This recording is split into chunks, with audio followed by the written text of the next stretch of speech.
নমস্কাৰ সকলোকে নিতুল অনিমা চেনেলৰ অন্য এটি ভিডিঅ'লৈ আপোনালোক সকলোকে পুনৰবাৰ স্বাগতম জনাইছোঁ। আজি পুনৰ লৈ আহিছোঁ অন্য এটা ৰেচিপি আপোনালোকলৈ বুলি। একেবাৰে সহজতে বনাব পাৰে ৰেচিপিটো কিদৰে বনাওঁ আৰু কি কি ব্যৱহাৰ কৰিছোঁ সকলো দেখুৱাম, চাই থাকিব সকলোৱে। আৰু এই ৰেচিপিটো বিশেষকৈ সৰু ল'ৰা ছোৱালীৰ বাবে মানে খাবলৈ তেওঁলোকে ভাল পাব, গতিকে চাই থাকক। এয়া লৈছোঁ মই চিৰা এপোৱামান আৰু এইখিনি লৈছোঁ পাচলি, যিখিনি মোৰ ঘৰত মানে এভেইলেবল আছিলে সেইখিনি পাচলি লৈছোঁ। আৰু এয়া চিৰাখিনি প্ৰথমতে মই 2-3 বাৰ ভালদৰে এনেদৰে ধুই থৈ দিছোঁ পানীখিনি আঁতৰাই। আৰু এইফালে মই গাজৰ লৈছোঁ এটা। গাজৰখিনি মই সৰুকৈ মিহি মিহিকৈ কাটি ল'ম প্ৰথমতে। ব্ৰেকফাষ্টৰ বাবে একেবাৰে সহজতে বনাব পৰা এটা ধুনীয়া সোৱাদ লগা ৰেচিপি হ'বলৈ গৈ আছে। আৰু আমি ঘৰত চিৰা পৰি থাকিলে প্ৰায় খোৱাই নাযায়, কিন্তু এনেদৰে বনালে সকলোৱে খাবলৈ ভাল পায়। আৰু এইফালে লৈছোঁ বন্ধাকবি, লৈছোঁ অকণমান, আৰু বন্ধাকবিখিনিও এনেদৰে সৰু সৰুকৈ কাটি লৈছোঁ। আৰু নৰসিংহ পাতো লৈছোঁ, ধনিয়া পাতো দিব পাৰে। নৰসিংহ পাত লৈছোঁ মই। এতিয়া আমাৰ ঘৰতে আছে নৰসিংহ গছজোপাৰ পৰা ধুনীয়া কোমল কোমল কলি পাত ওলাইছে, গতিকে ভাল লাগে। যিকোনো চব্জিতে ব্যৱহাৰ কৰিব পাৰি নৰসিংহ পাত। আৰু ইফালে পিঁয়াজখিনিও মই কাটি লৈছোঁ ধুনীয়াকৈ। পিঁয়াজখিনি সৰু সৰু মিহি মিহিকৈ কাটি লৈছোঁ। আৰু সৰহকৈ পিঁয়াজ দিলে ভাল লাগে, যিহেতু মই 3টা ডাঙৰ ডাঙৰ পিঁয়াজ ব্যৱহাৰ কৰিছোঁ।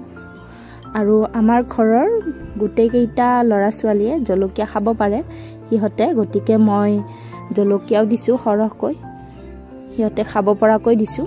আপোনালোকে নাখালে নিদিব পাৰে। জলকীয়া ডাঙৰ ডাঙৰ জলকীয়া 4টা লৈছোঁ। আৰু এইফালে কেৰাহীটো গৰম হোৱাত সৰিয়হ তেল দিছোঁ। সৰিয়হ তেলত মই প্ৰথমতে গাজৰখিনি ভাজি ল'ম, কিয়নো গাজৰটো সিজিবলৈ অলপ টাইম লাগিব যিহেতু।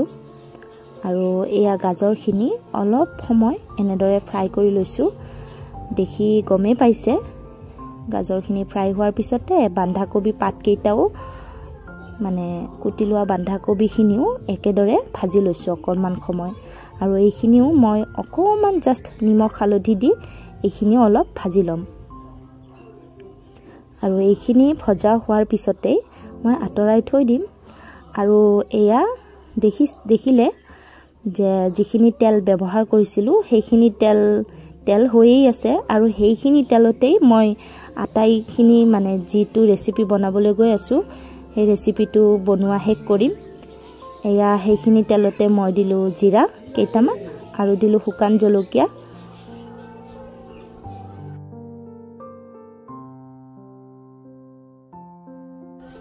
আৰু ইয়াতে দিছোঁ মই প্ৰায় 3 চামুচমান চেনি।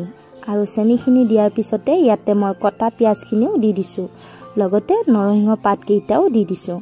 আৰু এইখিনি মই অলপ সময় ভাজিম। আৰু ইয়াতে একেলগে মই নিমখ হালধিও এড কৰি দিম। আৰু সেইখিনি এড হোৱাৰ পিছতে মই ভাজি থাকিম। আৰু এয়া কটা জলকীয়াখিনিও দি দিলোঁ।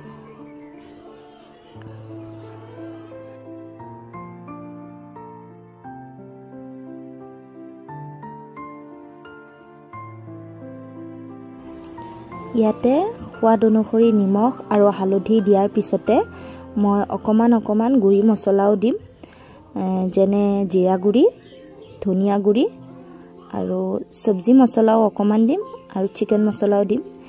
গুড়ি মছলাখিনি দিলে অলপ টেষ্টটো বেলেগ ধৰণৰ আহে, খাবলৈ ভাল লাগে, গতিকে এয়া গুড়ি মছলাও দি দিছোঁ। কিন্তু ইমান সৰহকৈ দিয়া নাই, জাষ্ট অকণমান দিছোঁ। আৰু এইখিনি ধুনীয়াকৈ ভাজিম। আৰু ভাজি থাকোঁতে মছলাৰ এটা ফুৰফুৰীয়া গোন্ধ আহিছে, আৰু খাবলৈও টেষ্ট লাগে এনেদৰে। এয়া মোৰ পিঁয়াজখিনি ভজা হৈ গৈছে। আৰু এতিয়া চিৰাখিনি দি দিম। চব্জিখিনি বা এই মছলা পিঁয়াজখিনি ভাজোঁতে অকণমান সময় লাগে, নহ'লে বেছি সময় নালাগে। চিৰাখিনি অলৰেডি যিহেতু তিয়াই থৈ দিছিলোঁ, সেইখিনি সিজি গৈছে গতিকে এতিয়া আৰু বেছি সময় ভাজিব নালাগে আমাৰ ৰেচিপিটো প্ৰায় হ'বই খাবলৈ ৰেডি এয়া অলপ সময় এনেদৰে ভাজি লম আৰু ইয়াতে একেলগে ইয়াতে যিখিনি গাজৰ আৰু বন্ধাকবি পাত ভজা আছিলে সেইখিনিও এড কৰি দিম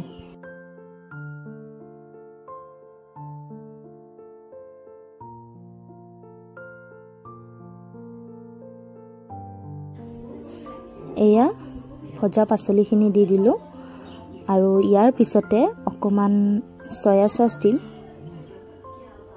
ঘৰত এভেইলেবল আছিলে গতিকে দি দিলোঁ সয়া সস দিলে খাবলৈ এটা টেষ্ট বেলেগ ধৰণৰ আহে গতিকে আমাৰ আজিৰ ৰেচিপিটো খাবলৈ ৰেডি আপোনালোকেও ঘৰত এনেদৰে ট্ৰাই কৰিব পাৰে চিৰাৰ লগতে আমাৰ পাচলিখিনিও খোৱা যাব লগতে আমাৰ পেটো ভৰিব ভাল আৰু খাবলৈ টেষ্ট পাব গতিকে এনেদৰে সৰু ল'ৰা ছোৱালীক বনাই খুৱাব পাৰে আৰু ডাঙৰেও খাব পাৰে গতিকে আপোনালোকেও ট্ৰাই কৰিব ঘৰত এনেদৰে বনাবলৈ আজিৰ ৰেচিপিটো কেনেকুৱা পালে জনাবলৈ নাপাহৰিব যদি ভাল লাগে লাইক শ্বেয়াৰ আৰু সাবস্ক্ৰাইব কৰি দিব কিয়নো লাইক শ্বেয়াৰ আৰু সাবস্ক্ৰাইব কৰিলে মনটো ভাল লাগে আৰু ভিডিঅ' বনাবলৈ উৎসাহ জাগে গতিকে আজিৰ ৰেচিপিটো ইমানেই পিছলৈ অন্য এটা ৰেচিপি ভিডিঅ'ৰে সৈতে লগ পোৱাৰ আশাৰে আজিলৈ ধন্যবাদ আৰু ভিডিঅ'টো শেষলৈ চোৱাৰ বাবেও ধন্যবাদ